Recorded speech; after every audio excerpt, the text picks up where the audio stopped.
Hi, hello, నమస్తే. Welcome back to our channel. అందరూ ఎలా ఉన్నారండి? నేనైతే చాలా చాలా బాగున్నాను. ఈరోజైతే ఒక మంచి సినిమా గురించి అయితే చెప్దామని వచ్చానండి. ఆ సినిమా వచ్చేసి 'భార్య బిడ్డలు'. చాలా చాలా బాగుంటుందండి సినిమా. నాగేశ్వరరావు గారు, కృష్ణకుమారి గారు, అలాగే గుమ్మడి గారు, జగ్గి గారు, సూర్యకాంతమ్మ గారు, ఇంకా చాలామంది గొప్ప గొప్ప నటులు అయితే ఉన్నారండి. అప్పటి సినిమాలు ఎప్పటికీ అద్భుతమైన సినిమాలండి. ఆ లొకేషన్స్ కానీ, ఆ పల్లెటూరు వాతావరణం కానీ ఎంత చక్కగా చూపిస్తారో ఈ సినిమాలు అయితే. నాగేశ్వరరావు గారైతే చదువు పూర్తి చేసుకొని పరీక్షలో పాస్ అయ్యానని చెప్పడానికైతే ఆనందంగా ఇంటికైతే తిరిగి వస్తారండి. ఇంటికి వచ్చేసరికి ఆయనకు ఆల్రెడీ పెళ్ళి అయ్యి ఉంటుందన్నమాట. కృష్ణకుమారి గారు ఒక పాప ఉంటారు. అమ్మ ఏరి, చెల్లెళ్ళు తమ్ముళ్ళు ఏరి అని అంటే పనికెళ్ళారు అని చెప్తారనమాట. అక్కడికెళ్ళి చూస్తే పని చేస్తూ ఉంటారనమాట.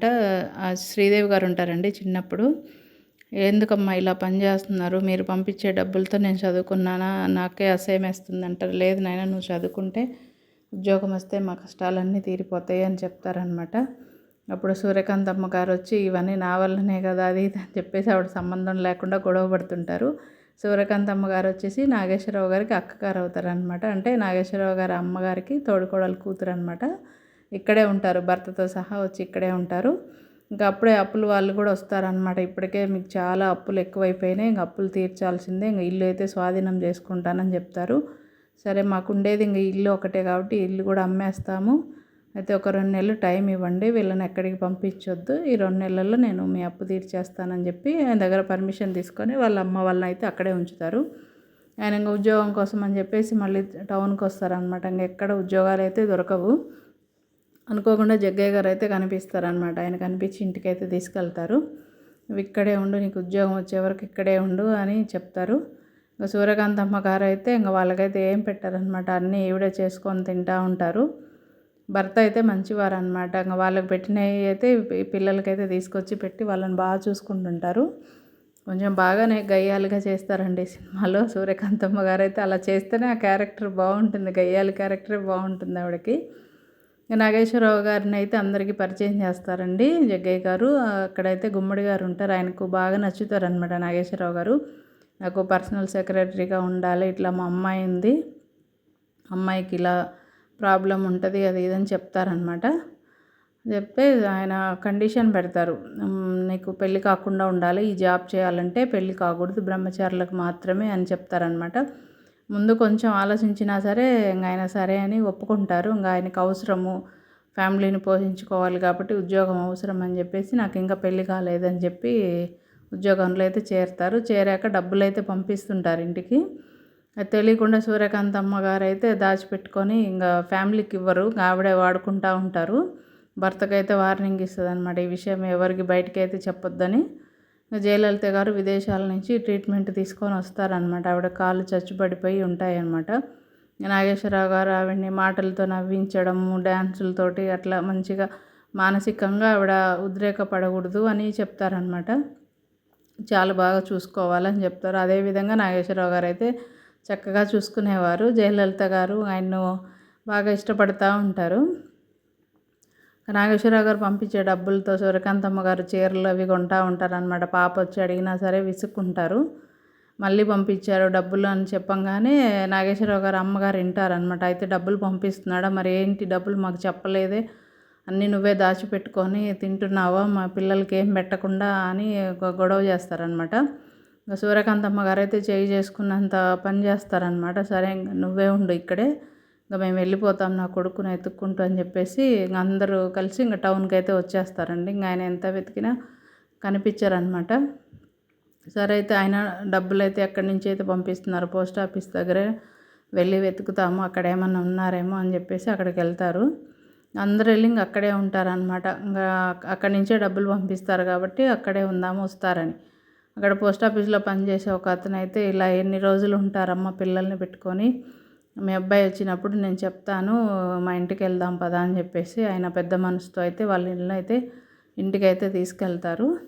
అందరు కలిసి ఆయన ఇంటికైతే వెళ్తారండి. వాళ్ళ పెద్ద చెల్లెలకైతే బాగా జ్వరంగా ఉంటుంది అనమాట. అన్నయ్య మీద బెంగ పెట్టుకొని జ్వరంగా ఉంటుంది. పిల్లలైతే ఇంకా వాళ్ళ అన్నయ్యని ఎత్తుక్కుంటూ పాట పాడుకుంటూ వెళ్తూ ఉంటారు. ఆ పాట విని ఆయన గుర్తుపడతారు, మన పిల్లలు పాడుతున్న పాటే ఇది అని చెప్పి. బయటకు వచ్చి చూసేలోపు ఎవ్వరు కనిపించరనమాట. జయలలిత గారు అక్కడే ఉంటారు కాబట్టి ఇంక ఆయన ఏమి ఎతకరు. ఇంకా తర్వాత ఇంకా చెల్లెలకి జ్వరం బాగా ఎక్కువగా ఉండడంతో ఇంకా వాళ్ళ అమ్మగారు అయితే బయటకు వచ్చి ఏదైనా కారు వస్తుందేమో అమ్మాయిని హాస్పిటల్కి తీసుకెళ్దామని వచ్చిపోయే కార్లన్నీ ఆపుతూ ఉంటుంది. ఈలోపు నాగేశ్వరరావు గారే సడన్గా కారు ఆపి చూస్తారనమాట. వాళ్ళ అమ్మగారిని చూసి అప్పుడు అందరూ అయితే కలుసుకుంటారు.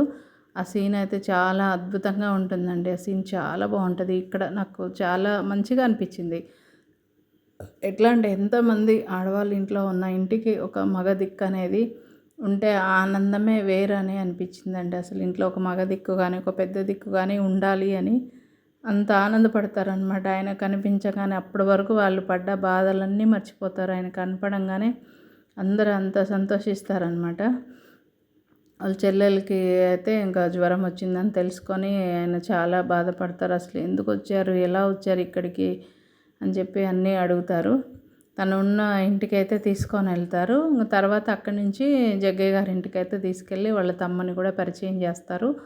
ఆయనకు మాటలు రావన్నమాట. డ్రాయింగ్ అది వేస్తూ ఉంటారు. ఇటు కుటుంబాన్ని చూసుకుంటూ అటు జయలలిత గారిని చూసుకుంటూ చాలా పాపం చాలా కష్టపడతారు నాగేశ్వరరావు గారు. ఈలోపు 2 నెలల గడువు ముగిసిందని చెప్పేసి ఇంకా అప్పులతనైతే వస్తాడు, ఖాళీ చేయమంటాడు. సూర్యకాంతమ్మ గారు అంత ఈజీగా ఖాళీ చేయరు కదా, నేను ఇల్లు ఖాళీ చేయను, ఏం చేసుకుంటావో చేసుకోపో అని చెప్పి బెదిరిస్తారనమాట. ఆయన పోలీసులను పిలిపిస్తానంటే ఇంకా భర్త వద్దు, పోలీసులు అంటే వస్తారంట వద్దు, ఆయన బతిమలాడుకుంటారనమాట. నేనే ఎలాగోలా ఆవిడకి చెప్పి ఖాళీ చేపిస్తాలేండి, ఒక్కరోజు టైం ఇవ్వండి అని చెప్పేసి వెళ్ళిపోతారు. ఆ తర్వాత ఇంకా వీళ్ళు కూడా టౌన్కి వచ్చేస్తారనమాట.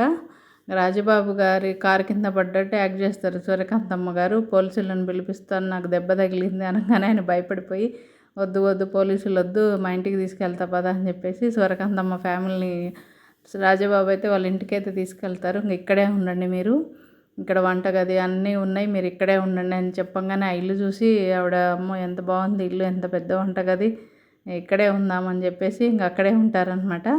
అక్కడ అన్నీ చెక్ చేస్తూ ఉంటారు ఏమేమి ఉన్నాయి ఏంటి అని. చాలా బాగుంటుందండి, చాలా ఫన్నీగా ఉంటుంది. సూర్యకాంతమ్మ గారు రాజబాబు గారి మధ్య జరిగే సీన్స్ అయితే చాలా చాలా బాగుంటాయి. ఈ సినిమా అయితే తప్పకుండా చూడండి, చాలా బాగుంటుంది. రాజబాబు గారు ఒకసారి తాగేసి సూర్యకాంతమ్మ గారితో అసభ్యంగా ప్రవర్తిస్తాడనమాట. అప్పుడు భర్త చూసి రాజబాబుని అయితే కొడతాడు.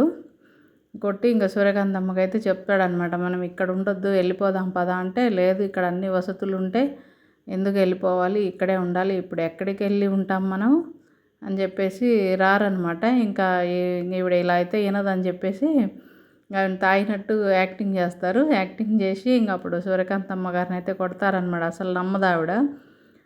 బాబు చెప్తాడమ్మ, అమ్మ నాన్న తాగేసి వచ్చాడు అనగానే ఇంక ఆవిడ షాక్ అయిపోయి, తాగేసావా అంటే, అవును తాగాను, నువ్వు ఇక్కడి నుంచి వస్తావా రావా, బయటికి వెళ్ళిపోదాం రా అంటే వినరనమాట. ఇంక అప్పుడు కొడితే తప్ప వినరు. ఇంకా సరే పదండి వెళ్ళిపోదాం పదండి ఇక్కడి నుంచి అని చెప్పేసి ఇంకా బయలుదేరి ఇంకా బయటకైతే వెళ్ళిపోతారు. అక్కడి నుంచి మీరు చెప్పినట్టే వింటానని చెప్పేసి ఇంకా సామాన్లు తీసుకొని అక్కడి నుంచి అయితే వెళ్ళిపోతారు.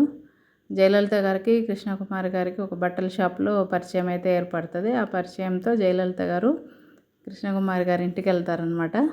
ఇంకా నాగేశ్వరరావు గారు చూస్తారు, జయలలిత గారిని చూసి ఆయన దాక్కుంటారు కనపడకుండా. సరే ఇంకొకసారి చూపిస్తలే మా వారిని అని చెప్పి జయలలిత గారు అయితే అక్కడి నుంచి అయితే వెళ్ళిపోతారు. చాలా బాగుంటుందండి, అసలు చాలా మంచి స్టోరీ అండి ఇది మాత్రం. ఇప్పటి రోజుల్లో ఇలాంటి స్టోరీలు అస్సలు కనపడట్లేదండి. సూర్యకాంతమ్మ గారు ఇంకా భర్త ఇద్దరైతే కష్టపడి ఇంకా పని చేస్తుంటారండి. ఒక ఇల్లు కట్టే దగ్గర అయితే ఉంటారు. నాగేశ్వరరావు గారు అక్కడికి వస్తారనమాట. ఆ బాబు చూస్తాడమ్మ మామయ్య అని చెప్పేసి దగ్గరికైతే వెళ్తాడు.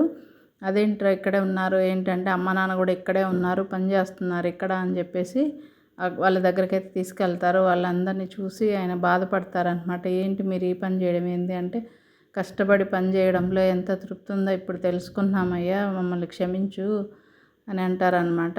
రండి ఇంటికి వెళ్దామంటే వాళ్ళు, మేము రాము, మీకు చాలా అన్యాయం చేశాము, రామంటే, లేదు రావాల్సిందే, మీరు రాకపోతే నేను ఇక్కడే ఉంటానని చెప్పేసి వాళ్ళను బతిమలాడి ఇంటికైతే తీసుకెళ్తారండి. నేను రాను, వాళ్ళకి నా మొహం ఎలా చూపించాలని చెప్పి సూర్యకాంతమ్మ గారు అయితే బాధపడతారనమాట. లేదు అని చెప్పేసి తీసుకెళ్తారు. బయటే ఉంటారు ఆవిడ, ఇంట్లోకి రారు. ఇంకా తర్వాత వాళ్ళ అమ్మగారు వచ్చి బతిమలాడి ఇంట్లోకి అయితే తీసుకెళ్తారండి. ఇంకా రామ్మను ఇంటి ఆడపిల్లవు రా అని చెప్పేసి ఇంట్లోకి అయితే తీసుకెళ్తారు. సూర్యకాంతమ్మ గారు మారిపోతారనమాట. చాలా బాగుంటుంది ఆ సీన్ కూడా, చాలా చక్కగా చూపించారండి ఈ సినిమా. అసలు ఒక బాధ్యత గల తండ్రిగా, కొడుకుగా అసలు ఎంత బాగా చేశారో నాగేశ్వరరావు గారైతే. నాగేశ్వరరావు గారు ఏంటంటే అక్కడ పెళ్లి కాలేదని చెప్పారు కాబట్టి ఎక్కువగా అక్కడే జయలలిత వాళ్ళ ఇంటి దగ్గరే ఉండాల్సి వస్తుండేది. ఇంటికొచ్చి వీళ్ళేమి ఇంత ఆలస్యమైంది, డ్యూటీలేంది అని చెప్పి వీళ్ళు బాధపడుతుంటారు. నాగేశ్వరరావు గారు మానసికంగా అయితే చాలా బాధపడుతుంటారు. ఒకసారి జయలలిత గారి బర్త్డేకి కృష్ణకుమారి గారిని అయితే పిలుస్తారనమాట. అప్పుడు తన కాబోయే భర్తను చూపించి షాక్ అవుతారు కృష్ణకుమారి గారు. నాగేశ్వరరావు గారి ఫోటో చూపిస్తుందనమాట. ఆవిడ ఇంటికి వచ్చి ఆ విషయం చెప్పంగానే అందరూ నాగేశ్వరరావు గారిని అయితే నిందిస్తారు. నువ్వు ఇన్ని రోజులు చేస్తున్న ఉద్యోగం ఇదే, అమ్మాయికి అన్యాయం చేస్తావా, అది ఇది అని చెప్పేసి అందరూ ఆయన్ని చాలా అపార్థం చేసుకుంటారనమాట. అసలు ఏం చెప్పినా వినే పరిస్థితులు అయితే లేరు. ఆఖరికి భార్య కూడా అపార్థం చేసుకుంటుంది. అందరూ కలిసి వెళ్ళి అడుగుదాం పదా వాళ్ళనే, ఇట్లా ఎట్లా జరుగుతుందని చెప్పేసి అందరూ కలిసి అక్కడికి గుమ్మడి గారి దగ్గరికి అయితే వెళ్తారు. ఆ రోజే ఆయన నిశ్చితార్థం చేయాలని నిర్ణయించుకుంటారనమాట. జయలలిత గారికి అయితే నాగేశ్వరరావు గారి విషయం అయితే తెలియజేస్తారు. ఇట్లాగా నాకు పెళ్ళి అయ్యింది, నా కుటుంబ బాధ్యత కోసం నేను అలా చెప్పాల్సి వచ్చింది అని చెప్తారనమాట. తర్వాత ఫస్ట్ అయితే ఆవిడ కోపడతారు, కానీ తర్వాత అర్థం చేసుకుంటారు. ఇంటికి వచ్చి వాళ్ళ డాడీకి కూడా నచ్చ చెప్తారనమాట. చాలా మంచివారు ఆయన, ఎప్పుడు కూడా మనతో తప్పుగా ప్రవర్తించలేదు, చాలా మంచి వ్యక్తి ఆయన అని చెప్తారు. ఈలోపు జగ్గయ్య గారు కూడా వస్తారనమాట. నేను జయలలిత గారిని ప్రేమిస్తున్నానని చెప్తారు. ఆవిడ కూడా ఫస్ట్ ఒప్పుకోరనమాట, తర్వాత ఒప్పుకుంటారు. చాలా చాలా బాగుంటుందండి ఈ సినిమా. ఎవరైనా మిస్ అయ్యి ఉంటే మాత్రం తప్పకుండా చూడండి, భార్య బిడ్డల సినిమా. అసలు నాగేశ్వరరావు సినిమాలు అంటేనే చాలా బాగుంటాయండి. అసలు మంచి ఫ్యామిలీ స్టోరీ ఉంటుంది, చాలా చక్కగా ఉంటాయి. ఈ వీడియో మీకు ఎలా అనిపించిందో చెప్పండి. నచ్చితే ఒక లైక్ చేసి సబ్స్క్రైబ్ చేసుకోండి.